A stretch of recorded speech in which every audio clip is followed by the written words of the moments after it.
We are very joyful about that temperature, Jeremy. Thank you.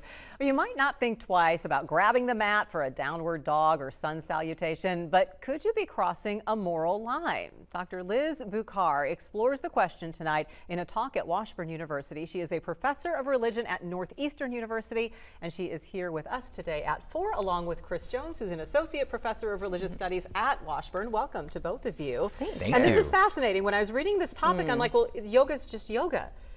Yeah. But why isn't yoga just yoga? So when I look at yoga in like the US, for example, as a religious studies scholar, I sort of see two kinds of yoga. I see devotional yoga, so yoga that has ethics involved in it, rules, maybe it's in an ashram setting, it's very devotional, it's really religious. But then really the most religion I see is something I would call wellness yoga, that's trying to be removed from that, trying not to be religion. It's trying to leave those things behind. It's kind of feel-good self-care yoga, right?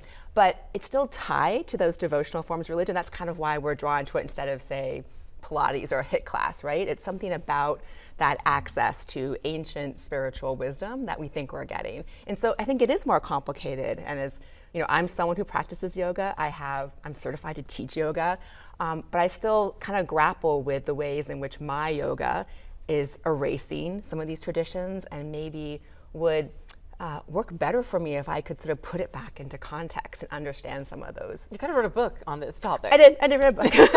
So when you think about it, you call it stealing my religion. Yeah. I mean, is there a point where it crosses the line? I mean, and you can debate this about a lot of things that people think are harmless fun or something that we're just doing for our own personal enjoyment. Yeah. So I think yes, but I think the answer to when it crosses the line is really a personal question. So this book is really trying to provide some framework for thinking about when is something borrowing and when does it move to appropriation. And the answer is kind of like, when does it cross some of those core values that you're committed to? Oh, I didn't realize it was hurting this community, or I didn't realize it erased this history, or I didn't realize the yoga studio I go to pays its yoga instructors $10 an hour and it's not a livable wage. Maybe it's exploiting labor and that's important to you. So I think that the crossing the line is really a personal thing. And then this book is really me showing you, I mean, I'm a literal expert in religion ethics, right? That's what my PhD from the University of Chicago says on it. But I still mess up on this stuff. It's really hard. It's a really— You still do yoga. I still do yoga, and I still grapple with how to do it in an ethical way. And so this book is really me showing you, like, showing my work, showing when I mess up, so that maybe you can also have these conversations with yourself. And there's a lot of things that come to mind right now about this too. Chris, this is part of the Thomas King lecture series? The Thomas L. King lecture series, How long has this been around and how did it start? And Since 1984, and it was started by an endowment from the estate of Thomas L. King, who was a member of First Congregational Church here in Topeka. And we recently received a gift to increase that endowment in memory of Reverend Dick Dickinson and my predecessor at Washburn, Dr. Barry Crawford.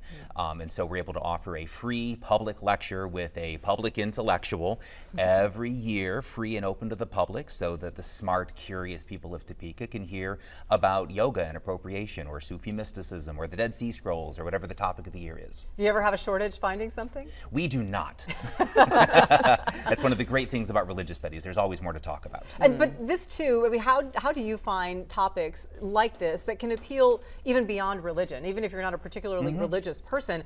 You can be fascinated by something like this. I mean, religion is everywhere, and so we were just joking about the slogan, right? That whether or not you're done with religion, religion is not done with you. Religion is part of our culture, it's part of our politics, it's part of everyday life. And so things like yoga, things like going to the grocery store may have religious connotations. There are always ways to find those connections.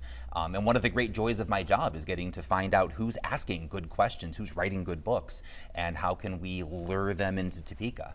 You're going to be on a college campus tonight, Liz. Why would you like to see a bunch of students and college-age people come to this event? Oh, I love talking about this topic with students. This book is actually inspired by my students because they think a lot about cultural appropriation. That's how they see the world.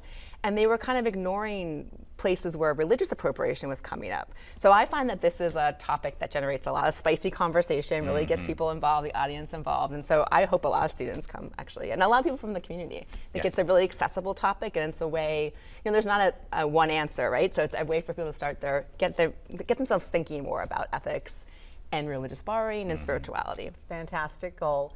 The title is The Monsters Under Our Mats, which is fascinating enough. 7 o'clock tonight is at the Bradbury Thompson Alumni Center on Washburn's campus. Again, free for anyone in the community to attend. Liz, pleasure meeting you. Pleasure. Hope you have an enjoyable visit to the capital Thank you. city. Chris, Thank good you. to see you as well. Likewise. Thank you. We will tell you about a workshop series offering support to those caring for someone with mental illness next.